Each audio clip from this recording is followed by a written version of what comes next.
நமஸ்காரம். 1000 நாமங்கள் 1000 கதைகள் 463 திருநாமம் ஜிதக்ரோதாய நமக.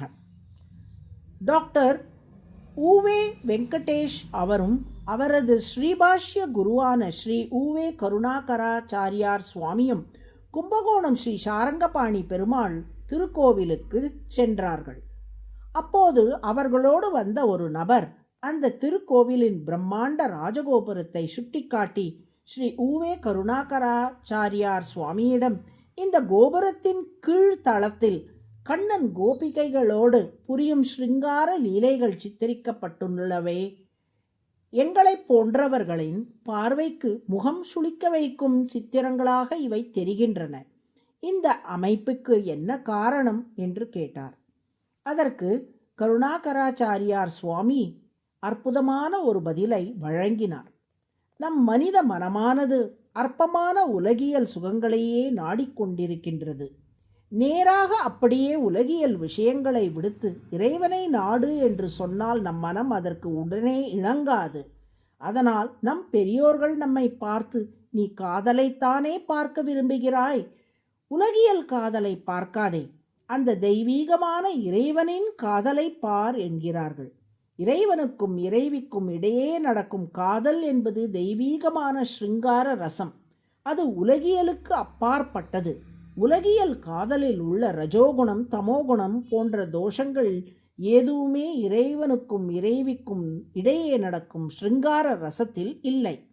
அது உலகியலுக்கு அப்பாற்பட்ட சுத்த சத்துவமயமாக இருக்கிறது. அதை தியானிக்க தியானிக்க நம் மனதில் உள்ள அழுக்குகள், ரஜோகுணம் தமோகுணம் பாப்பங்கள் அனைத்தும் நீங்கி மன தூய்மையை நாம் அடைகிறோம்.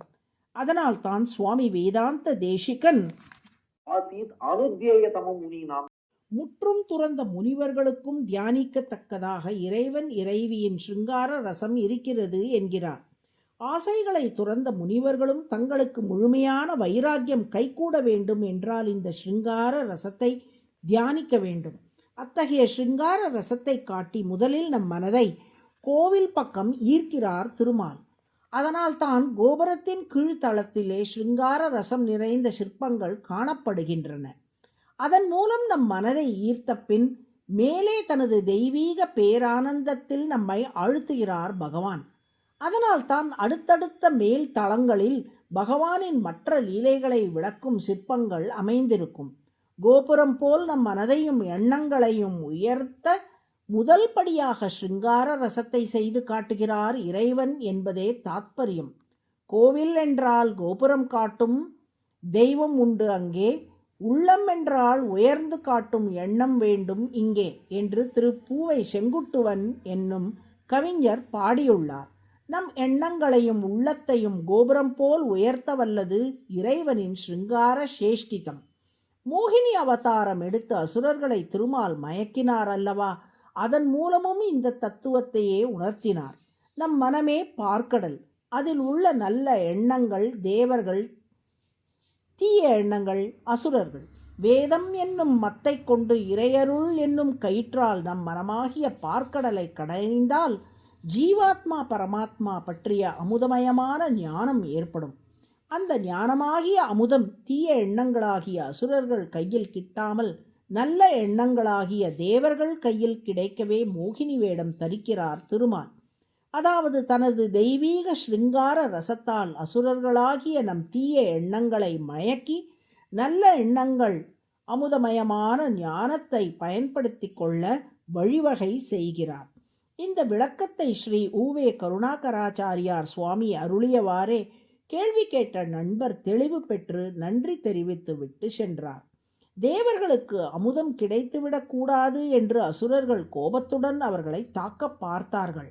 ஆனால் மோகினியாக பகவான் தோன்றி அவர்களை மயக்கியவாறே அவர்களின் கோபம் மொத்தமாக அடங்கிவிட்டது. இது போலத்தான் நமது மனதில் எழும் தீய எண்ணங்களையும் தனது அழகை காட்டி சாந்தப்படுத்தி நீக்குகிறார் திருமால். இப்படி அசுரர்களின் கோபத்தை வென்றதால் ஜிதக்ரோதக என்று திருமால் அழைக்கப்படுகிறார். குரோத என்றால் கோபம், ஜிதக்ரோதக என்றால் தேவர்கள் மீது அசுரர்கள் கொண்ட கோபத்தை வென்றவர். அதுவே சகஸ்ரநாமத்தின் 463வது திருநாமம். ஜிதக்ரோதாய நமக என்று தினமும் சொல்லி வரும் அன்பர்கள் மனதில் தீய எண்ணங்கள் எழாதபடி திருமால் அருள் புரிவார். நாராயண நாராயண.